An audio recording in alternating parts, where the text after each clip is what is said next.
આજે આપણે બનાવવાના છે ભૂંગળા બટેકા. તો એની માટે સૌથી પહેલાં બટેકાની જરૂર પડશે. તો આપણે એક કુકર લઈશું, એની અંદર નાના નાના બટેકા આપણે લઈ અને બાફી લેવાના છે. તો એના માટે નાના નાના બટેકા મેં અહીંયા ધોઈ લીધા છે. ધોઈ અને આપણે એને બાફવા માટે મૂકવાના છે. તમારા ઘરમાં જેટલા મેમ્બર છે એ પ્રમાણે તમે બટેકા એડજસ્ટ કરી શકો છો. અને આપણે એની અંદર સાથે નાખીશું થોડું મીઠું. ગેસ ચાલુ કરી અને આપણે બટેકા મૂકીશું બાફવા. હવે બટેકા બફાઈ જાય ત્યાં સુધીનો આપણી પાસે ટાઈમ છે. તો આપણે ત્યાં સુધીમાં ભૂંગળા તળી અને રેડી કરી લઈશું. તો એના માટે સૌથી પહેલાં મેં અહીંયા તેલ ગરમ કરવા મૂકી દીધું છે. હવે આપણે 1 બાય 1 કરી અને આપણા ઘરમાં જરૂરિયાત છે એટલા ભૂંગળા આપણે તળી લઈશું.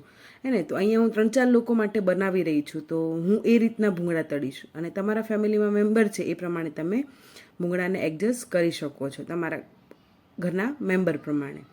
બરાબર, ભૂંગળા તળાઈને રેડી થઈ ગયા છે. હવે આપણા બટેકા પણ બફાઈ ગયા છે ત્યાં સુધીમાં.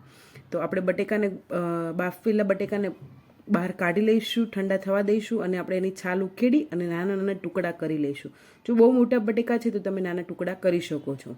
હવે અહીંયા લસણની ચટણી મારી રેડી છે. બરાબર, તો મેં એક બાઉલની અંદર થોડું તેલ લીધું છે. 1 થી 2 ચમચી તેલ લેવાનું છે. એની અંદર મેં આ રેડી લસણની ચટણી નાખી છે.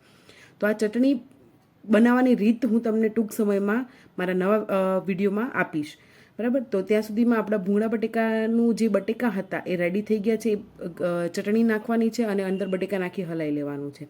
પછી આપણે આંબલીની ચટણી બનાવવા માટે મેં આંબલીનો પલ્પ લીધો છે અને એની અંદર ગોળ, ખાંડ, મીઠું, ચટણી, ધાણા જીરું બધી વસ્તુ નાખી, પાણી નાખી અને મિક્સ કરી અને ગેસ ઉપર મૂકી દીધું છે. આની રેસીપી પણ મેં મારા આગળના વિડીયોમાં આપી દીધી છે. તો ડીપમાં તમારે આની રેસીપી જોવી હોય તો તમે મારા યુટ્યુબ ચેનલને સબસ્ક્રાઈબ કરી લો અને મારા પાસ્ટ વિડીયોમાં જોઈ શકો છો. આપણી આંબલીની ચટણી અહીંયા રેડી થાય છે ત્યાં સુધી.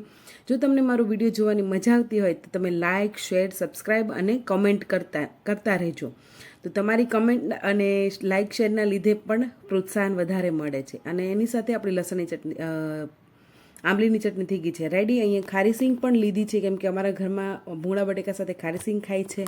તો ખારીસિંગના ફોતરા ઉખેડી લીધા અને રેડી કરી લીધી છે. તો હવે આપણી ડીશ રેડી કરી દઈએ. તો યમ્મી એવી ભૂંગળા બટેકાની ડીશ રેડી છે. થેન્ક યુ મારો વિડીયો જોવા માટે. Like share